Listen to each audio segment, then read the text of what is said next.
excited to be here. My name is Miguel. As many of you know, I'm the worship leader. Blessed to be the worship leader here for our contemporary service.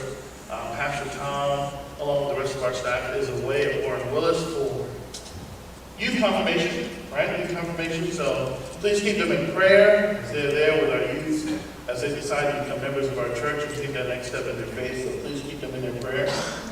And today, we're going to talk about everyone's favorite subject from the pulpit, money. Amen? Oh man, you should see some of your faces.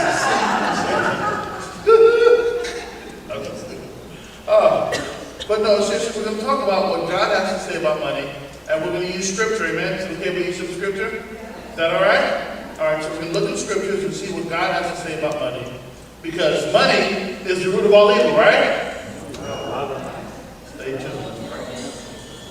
Heavenly Father, I just thank you, Lord, for this opportunity. Lord, we thank you that you woke us up this morning. Father God, you didn't have to do that. Father, I thank you for all of the needs that are represented in this room, Father. I thank you that you are a God that provides for all of our needs, our healings, our struggles, oh God. Lord, we trust in you. Lord, I pray that this service be all about you. Let it be not my ways and not my thoughts, but your thoughts. And we'll give you all of the credit. In Jesus' name we pray. Amen? Amen. All right, so my message is going to be short and simple and get you out of here really early tonight. So I'm sure that you'll be really excited. But it's simple. Money is the root of all evil. In the name of the Father, the Son, and the Holy Spirit. No, I'm just joking. But let's read the scripture. So if we open up, if you have your Bible open up, 1 Timothy chapter 6, verse 10 says, "For the love of money is the root of all kinds of evil." That's important. We're going to talk about that. So we got it. It's the love of money. But was anyone ever taught money is the root of all evil? Had anyone ever heard that before? Am I the only one? All right, so let me number one explain the rules. You don't have to be quiet. You can amen, you can hallelujah. That doesn't offend God. Okay? So, but my point is, I was taught that growing up. Money is the root of all evil. So I said, great, because we didn't have a lot of it, so we must have been closest to Jesus. But my mom's going to be so upset with me. But we learned just really simply in reading the scripture that it's not about money. God doesn't have an issue with money. Money is not the problem. Money is simply a tool that we use to exchange goods and services. So I asked Siri, what did she think about money? She gave me an answer. She always does. And what Siri said was that money is anything of value that can be used to be traded for goods and services. So truthfully, money could be anything, technically, anything of any value. So that we realize simply, my first point is, money is not the problem. Look at your neighbor and say, it's not money. It's not money. So then that brings us, now we have a bigger problem in the church. So if money is not the problem, then what is the problem? What is the problem? It's us. We're the problem. It has nothing to do with money. In fact, if I'm going to be honest with you, I'm quite fond of money. I like the color green it is. I'm not particularly in favor of green, but I do like that particular shade of green. It fits well in my hand. I can even fold it and put it in my pocket. And I've learned over the years, the more of it I have, the nicer people are to me. So, truthfully, I'm not against money either. But see, it's not about money. It's about the love of money. And what does that constitute? What is the love of money? Are there any couples in the house? Any married folk? Boy, some of you raising your hand real slow. You're like, oh, I bet not. Okay, so we know what it is, hopefully, to love. Now, are there any new couples? You're not married, but you're dating? Any dating people in the room? All right, Timmy, raise your hand. It's okay. All right, great. This is good. You know what I love about, I have been married. I'm proud to say this, that just this past week, I celebrated my 13th year wedding anniversary to this sister.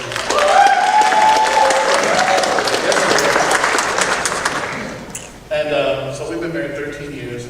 But I remember when the love was fresh and it was new, right? And when you first were in love, when you love something, you think about it all the time, right? It's always on your mind. You're on the phone, no, you get off, no, you get off. You want to spend every waking moment with each other, right? Can't wait to see you, can't wait to see you. Right? That's what happens when you love something. You think about it, it's on your mind, it can almost consume you, right? Almost unreasonably. Like, you know you should be in bed, you know you got to wake up early, but you're on the phone. Amen? Come on now, don't lie in the church house. So, now, loving money is the same principle. It's something, unfortunately, that if we're not careful, it can consume us. We can think about it all the time. It can become unreasonable. And then what happens is, we're never satisfied.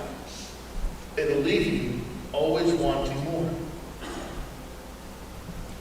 Now, I remember, and, let's just keep this in perspective, but I remember there was a time when, and I still don't make a lot of money, but when I used to not make a lot of less money, I said to myself, man, if I only got to this point, I would be okay. Anyone ever said that? Right?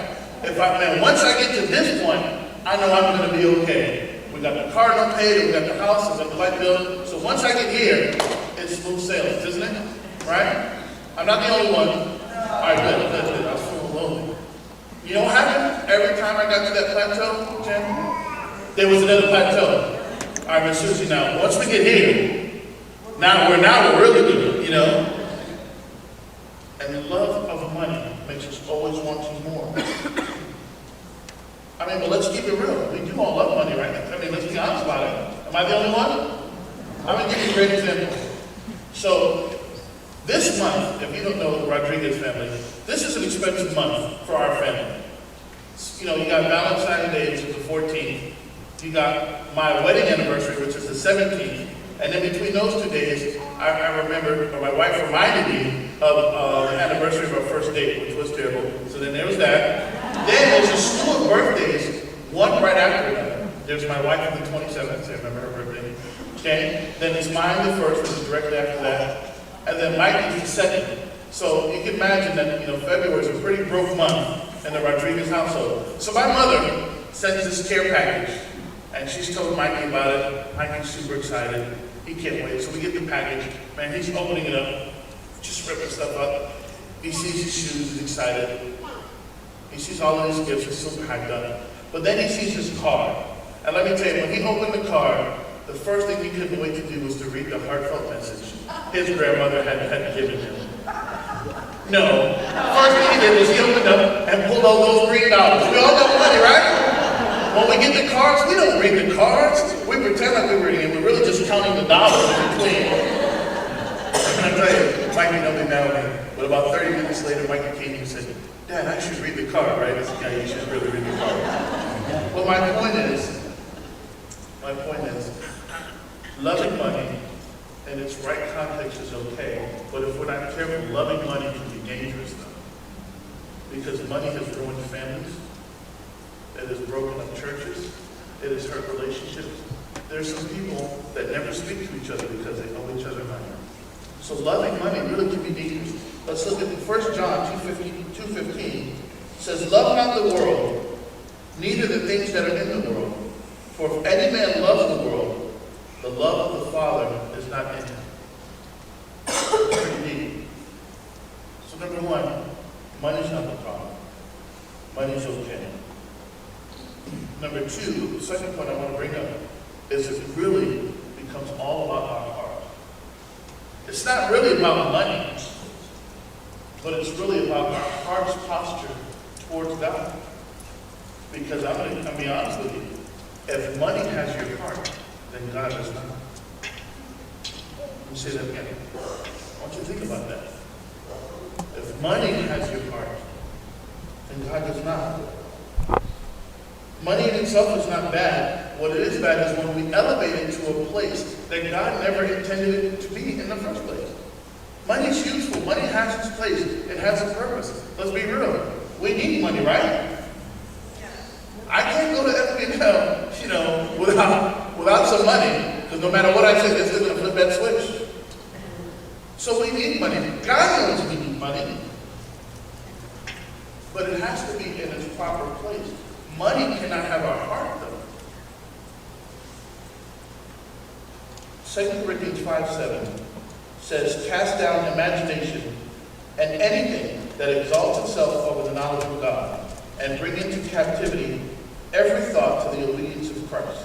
Now, we're talking about money here, but truthfully, the Bible says that we need to cast down anything that exalts itself over the knowledge of God. What is the knowledge of God? Love, grace, mercy.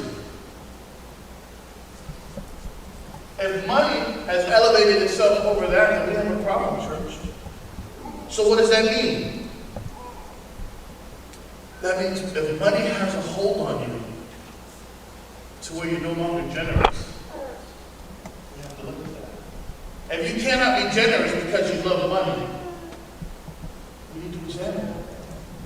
If you can't give to your church because you love money, or because money has a hold on you, that's where the problem is. It's not about money, it's our heart. You can't tithe because you love money. That's why Jesus said, it's hard for a rich man to enter into the kingdom of heaven. It's hard. Why? Because he has money? God doesn't give a rip about it. God doesn't need our money. It's not about that. But God desires our heart. Because if he can have a heart, then we can have a relationship. See, it's hard to have a relationship with God when we already have a relationship with money. It's hard to have a relationship with God when we have a relationship with Benjamin, Franklin, or cheaters. And God is clear. He said, we cannot serve two masters. Think about that. So if money has your heart, it's the love. That's where it is. It's always going to come down to the heart of God. Because man judges the outward appearance, but God judges the heart. So I pray that this word challenges you this morning, not about money, whether you have a lot or a little bit.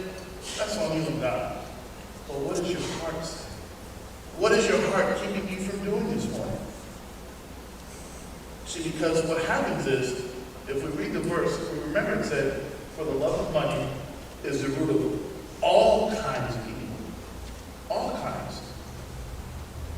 Money can make you fearful. You're so afraid of losing money, you'll just hold on to it. But that's not really what money was ever intended to do.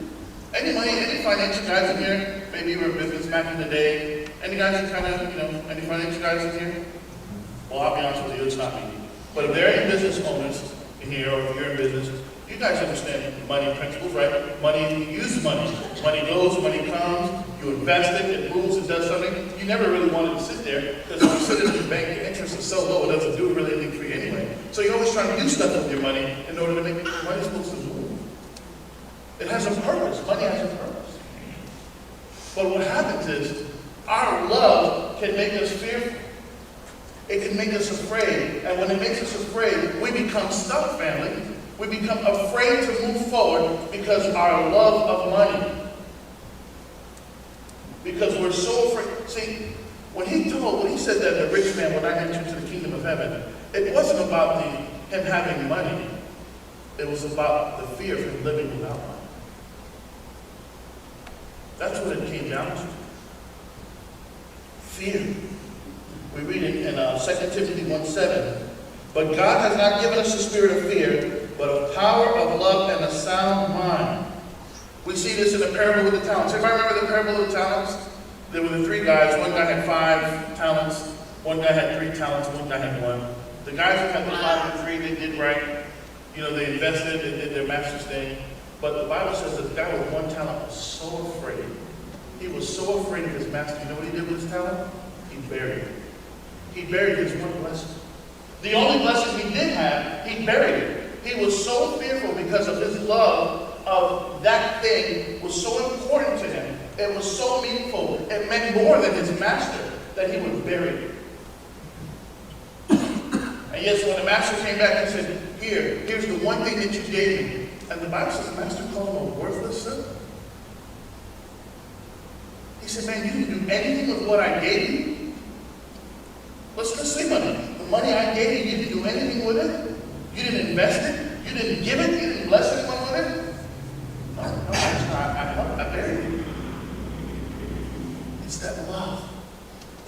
unfortunately, can cause us to use fear, and it will spill into other areas of our life. Loving money can be dangerous. Don't misunderstand. If you're rich and you have money, God bless you. There's nothing wrong with being rich. There's nothing wrong with having money. I personally am not rich, just in case you're wondering. I'm not. But that's okay. When I grew up, you grow up poor, you become inventive. If you've never had a mayonnaise sandwich, you've never lived. I promise you. Now, my wife is going to be really mad with me, but I'm just going to do it, but she's going to be mad. There was a point where we were so not rich that we bought a specific car. Now, let me tell you about this car.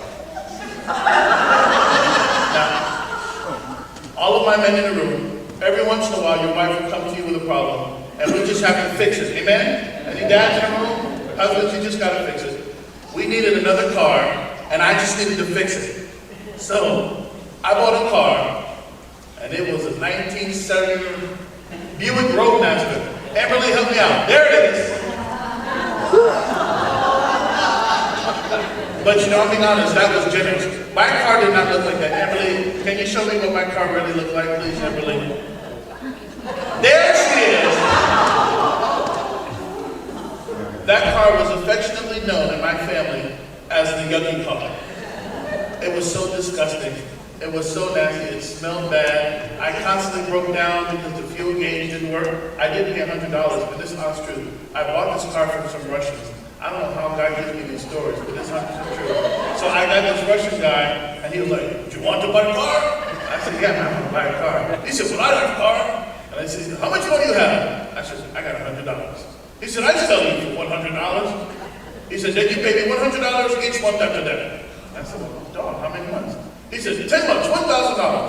So I said, "You're going to sell me this car for $1,000, and I just got to pay you $100 up front?" I said, "I'm in." That was my car, y'all.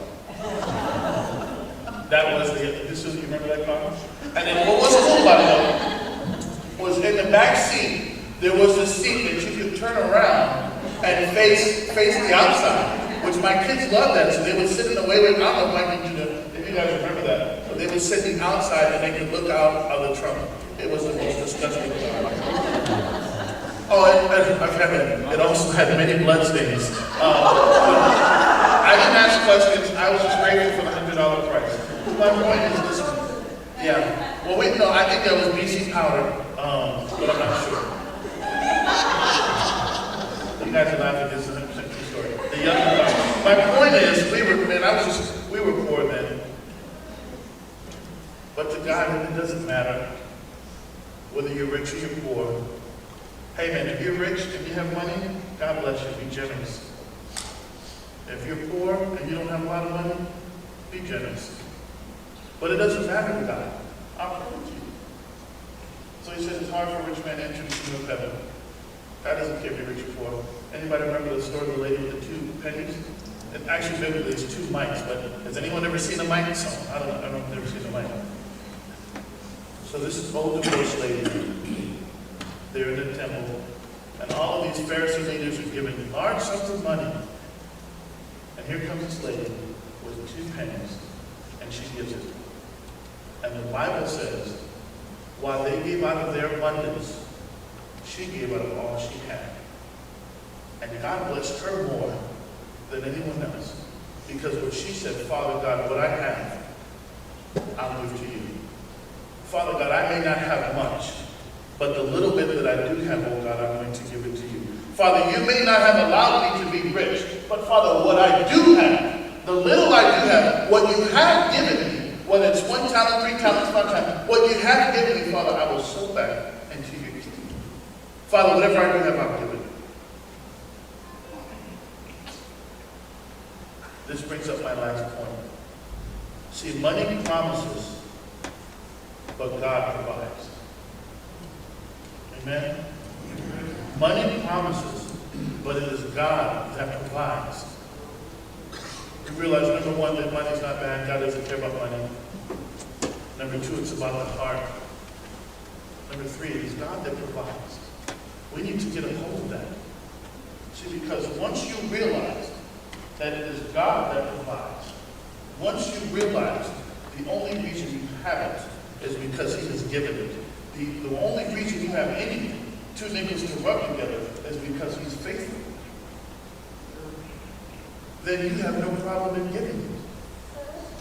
See, it won't matter to you then. You won't mind paying a tithe because you know the God that gave it to you is the God that can give it again. See, we serve not only the God of the supply, but we serve the God of the resupply. The Bible says that we serve a God who is of the same yesterday, today, and forever. He is the God that changes not. Don't play it. We serve Jehovah Jireh, which translates literally as God will provide. How do we even get that name? Well, if you open up to Genesis 22, you'll get to the story of Abraham. Okay? And Abraham was promised a son, even though he was going to be old as dirt, and his wife couldn't have kids. But God was still faithful and gave him a child, known as Isaac. And then God said to Abraham, okay, that thing that you love that I promised you, I need to now sacrifice your son. So Abraham said, okay. And by faith he did it. Grabbed his son. Think about this now. He's getting ready. He's got to grab his knife. He's got to grab his tools to kill something, his only son. He's got to wrap it up, get it together. Then he grabs his son and they start walking up that mountain. The Bible says it was on Mount Moriah, not Moriah, Moriah. Shout out to Moriah. And then Isaac says, well, Dad, where's the sacrifice?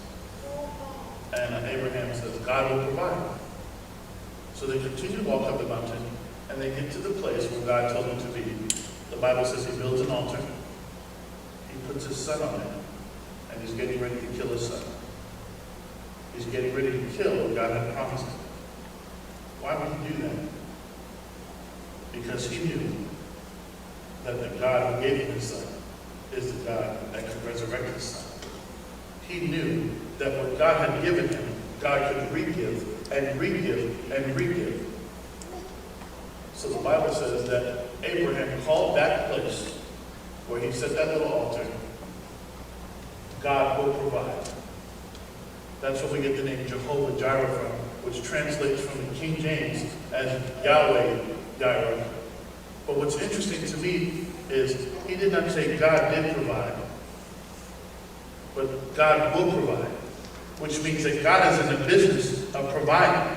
God is in the business of making a way. That means God is always providing for all of our needs. He is providing for our church, even now. I'll tell you a kind of really funny story about God providing. This is 100% true. So I think it was, I don't know, honey, if it was Wednesday or Thursday, I went to my wife and said, honey, I promised these kids food, and we don't have enough food. We started a brand new program at Derby Sharp Place, a mentoring program. We called it Game Night. And the premise was real simple. You come, you play games, and I'm going to have licensed and professional mentors there to be there, speak in the kids' lives, play games, and mentor them, and offer discipleship, fellowship, all that stuff. And I said, okay, Lord, this is a great idea, let's do it. The problem is I didn't have food. And I didn't have the money to buy food.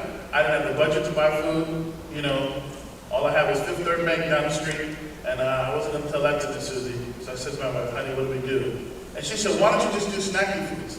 I said, yeah, we'll just do snacky foods. And then she said, well, what time is this program? I said, well, 6 o'clock. She said, dummy, you can't serve snack foods. They need dinner. And I said, yeah, well, maybe we'll order a pizza or something. And she goes, well, I'll get on the horn and I'll make a post. She made a post, and nothing happened. And so I had met with the mentors, and we had a meeting, and we all talked about, hey, we gotta have food. And I said, yeah, I'll take care of the food, it'll happen. And one of the mentors said, hey, man, you know, we really started to give these kids fresh fruits and vegetables. They need to start eating healthy.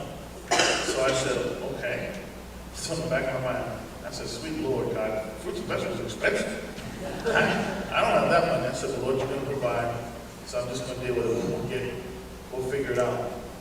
And later that day, sometime afternoon, I get a call. Miguel Rodriguez? And I said, yes, this is Miguel Rodriguez. And he goes, this is Bill Russell from the Dream Center. He said, I hope you got room because I'm bringing 4 pallets of fresh fruits and vegetables over to Durban. See, I was what I'm saying. I don't think you guys are grasping. I'm going to say it again. He told me that he was providing us with 4 pallets of fresh fruits and vegetables. Praise God, amen? Now it gets better. He said, so what are you going to do with that? I said, well, I'm going to give it all away. I said, if you give it to me, we're going to give it to the families that need it. I said, I'm going to save a little bit for my kids' program. I said, and after that, we're just going to give it all away. So he said, okay, well, I'm bringing it to you. So he brought it to me. And if you looked on Facebook, it's only the pictures or videos. Dude, it was stacked so high, man. I was giving away asparagus tips. I felt like Santa Claus. It was great. So now it's Friday, and he calls me. And on Friday, the day of the program, I still don't have any food. I got some little bit of fresh fruits and vegetables, though. And so he calls me at about 12:30. He goes, Miguel Rodriguez? And I said, yeah, that's me. And he goes, hey, what did you do with that food that I gave you?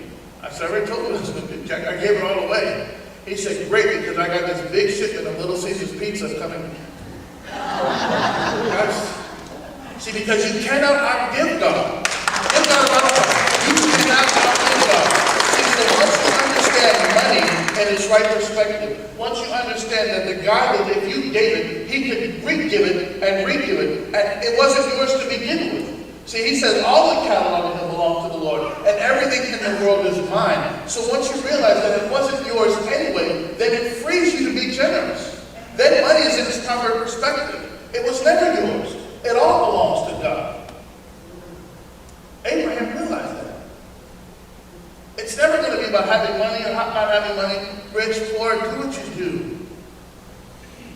But what it is about is what is your heart's posture towards God this morning? What is your heart? Because yes, God provides, always, but he uses us to provide. He uses his people. And if you're so hung up on the couple bucks that you have in the bank, we've missed the mark. See, money has a kingdom purpose to it. It has a reason. There's a reason someone gave it to you. I remember I told God before I got my last car, I said, Lord, if you give me a new car, I promise I'll give people right to it. I promise you I will. If money has a heart, if money has a heart, then to be frank, God does not. So I hope this challenges you today to not re-examine your money, but to re-examine what your heart is saying about that money. If you can't be generous, then you need to re-examine. And I don't care where your generosity, I don't care if it's United Way, I don't care what it is. But the Bible calls us not just to be givers, but to be cheerful givers. The Bible says that God loves a cheerful giver. And I promise you, anything that you give in his name, watch, because we serve a God that multiplies, multiplies, multiplies, multiplies. Always. A God that provides. Always. He is still providing. He always has provided. Whatever your need is this morning, he's going to provide it. He's going to make a way. Be encouraged this morning.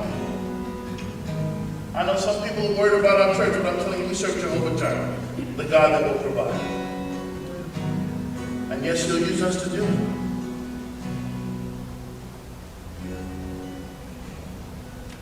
Let us love God, and let us love people more than we love trees.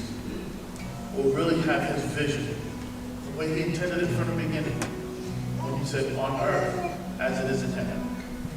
In the name of the Father, and of the Son, and of the Holy Spirit.